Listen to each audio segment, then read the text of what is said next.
Assalamualaikum warahmatullahi wabarakatuh. Oke, students, bertemu lagi dengan Bu Ika. Bahasan kita kali ini adalah pada struktur sel dan jaringan, yaitu mengenai transport pada membran plasma. Jadi akan Bu Ika bahas mengenai transport pada membran plasma itu terbagi menjadi dua, ya. Transportnya yaitu transport pasif dan transport aktif. Sesuai dengan namanya disebut-sebut sebagai transport pasif karena transport atau perpindahan zatnya ini tanpa menggunakan energi. Sedangkan transport aktif ini disebut aktif karena transport atau perpindahan zatnya menggunakan energi. Biasanya terjadi dari konsentrasi rendah ke tinggi. Karena biasanya yang namanya perpindahan zat secara mudah itu terjadi dari konsentrasi tinggi ke rendah. Nah, akan tetapi ini sebaliknya, rendah ke tinggi tapi menggunakan energi. Transport pasif sendiri terbagi atas dua, yaitu difusi dan osmosis.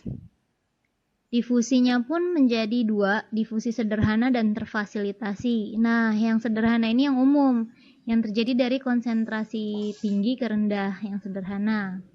Sedangkan terfasilitasi dibantu dengan protein pembawa di membran plasma sehingga membentuk kanal. Kanal itu semacam saluran dan molekul bergerak melintasi membran. Nah, sedangkan osmosis sendiri difusi molekul air melintasi membran semipermeabel ya.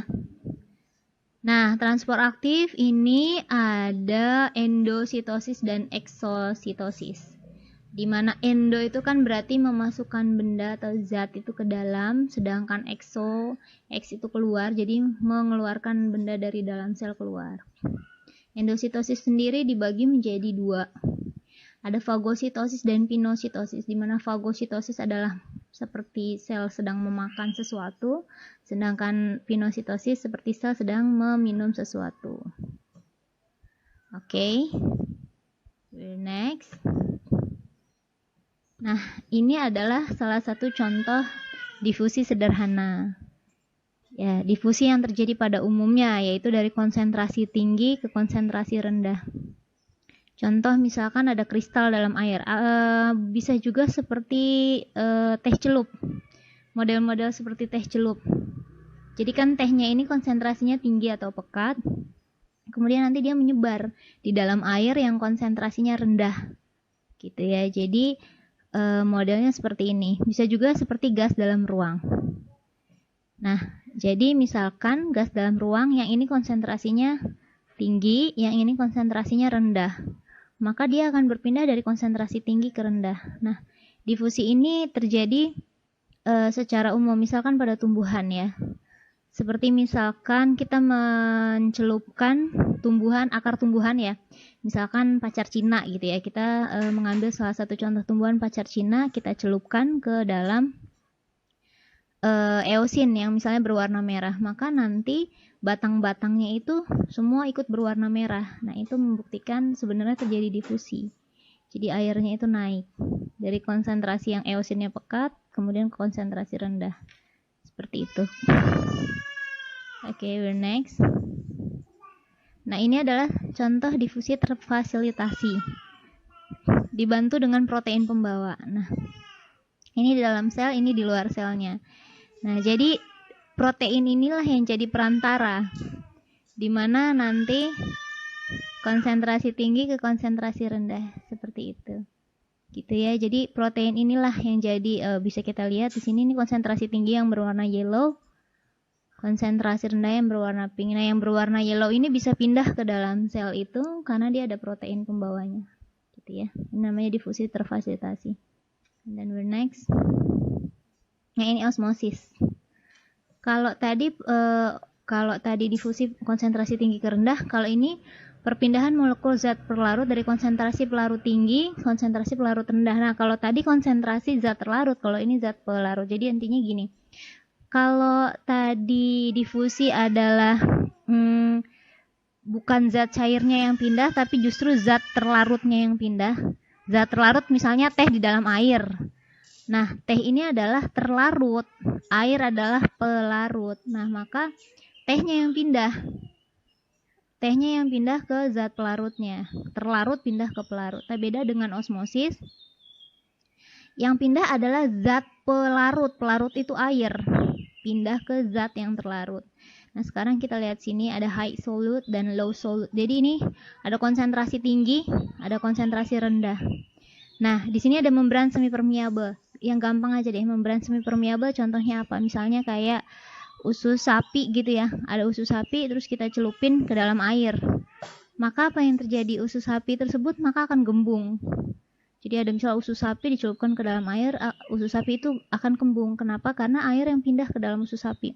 Melalui apa? Melalui membran semi permeable ususnya itu tadi. Jadi kalau ini airnya yang pindah, kalau difusi zat terlarutnya yang pindah, yang tehnya tadi yang pindah. Kalau ini airnya yang pindah. Oke, we're next. Efeknya ya. Jika konsentrasi larutan sel lebih rendah dibandingkan konsentrasi lingkungan sekitarnya, air akan segera bergerak keluar meninggalkan sel secara otomatis. Akibatnya sel menyusut dan mati. Jadi terjadi plasmolisis. Artinya misalkan ada larutan sel ini lebih rendah konsentrasinya daripada lingkungan ya, kayak misalnya gini ya. Kayak misalnya ada sel di dalam air garam. Nah, air garam ini kan pekat. Nah, nanti jadi air di dalam sel ini keluar.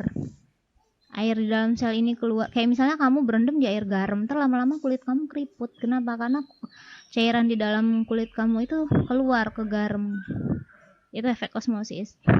Tapi sebaliknya, jika konsentrasi larutan sel lebih tinggi dibanding lingkungan sekitarnya, air akan segera masuk ke dalam sel secara otomatis. Ya, seperti misalnya tadi usus sapi tadi direndam di dalam air, maka dia akan kembung karena usus sapi itu konsentrasinya lebih tinggi gitu ya, paham ya, dibandingkan dengan konsentrasi yang luarnya yang cuma air. Beda sama ini ya.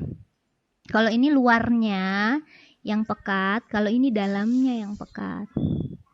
Nah, kalau kayak gini nih, ini akan terjadi plasmolisis, kalau ini justru akan menggembung.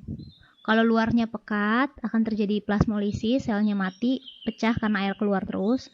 Kalau dia air, kalau di sini konsentrasi selnya yang pekat sedangkan di luarnya enggak, maka terjadi airnya masuk ke dalam sel, selnya itu membengkak, kembung.